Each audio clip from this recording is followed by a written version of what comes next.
Life is very short, very short. It is unlimited life आपके पास नहीं है. જેટલું જીવવું હોય એટલું જીવવાની આપણને પહેલેથી છૂટ નથી આપી. આપણને મર્યાદિત વર્ષો આપ્યા છે, 50, 60, 70, 80 વર્ષ. એમાંના અડધા વર્ષો તો રાત્રે સૂઈ જવામાં જાય છે, માટે અડધી જિંદગી તો સૂવામાં ગઈ. જિંદગી નાનકડી છે અને એમાં ઈશ્વર તમને વારે ઘડીએ ઈશારા કરે છે, આમ કર, આમ ન કર, આ થાય, આ ના થાય, તું સાચા રસ્તા પર છું, ખોટા રસ્તા પર છું.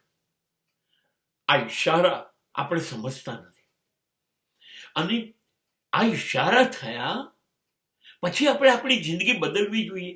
ખોટા રસ્તા હોય તો છોડી દેવા જોઈએ, ખોટા ટાર્ગેટ લીધા હોય તો છોડી દેવા જોઈએ, ખોટા સંબંધો પેદા કર્યા તો છોડી જવા જોઈએ. અસત્ય, અન્યાય, અનીતિ, અધર્મ, આ બધું જે આપણે પકડ્યું હોય છોડી દેવું જોઈએ. કારણ કે ઈશ્વરે આપણને કોઈ પણ રીતે ઈશારા કરી દીધા છે.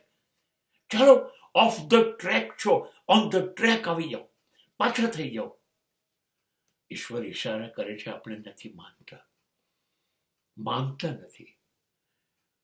જિંદગીની શરૂઆતથી મૃત્યુ સુધી ઈશ્વર પછી ડેથ વોરંટ મોકલે છે. જાઓ, માનતો નથી આ માણસ, લઈ આવો. અને પછી આપણા માપનું કફન બજારમાં વેચાતું હોય છે, એ આપણે વીંટી અને ચૂપચાપ ઈશ્વર પાસે હાજર થઈ જઈએ છીએ. માલિક, તારી વાત સમજો નહીં, માફ કરી દે.